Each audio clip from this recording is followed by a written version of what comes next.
Hello for today's video. Andito tayo ngayon sa wing yard. Meron kami nadaanan dito sa may Panay Avenue na Unli Wings. So kami ay pumasok para subukan ang kanilang Unli Wings. So ayan yung kanilang mga menu. Sa halagang 199 pesos makakakain ka na rito for 2 hours ng Unli Wings, and then yung rice naman is hindi unli, one rice lang, and then yung wings naman is unli. So ayan, first order namin syempre taob, solid to the bones, talaga sarap to the bones. So second order na tayo, ayan yung aming second order. So syempre pusog na po tayo sa second order pa lang.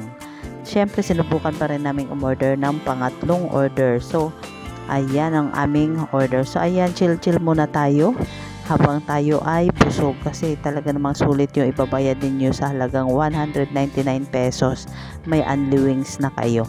So talaga namang marami ang pumapasok dito at kumakain ng kanilang Unli Wings dahil talaga namang sulit yung lasa at napakasarap. Thank you for watching.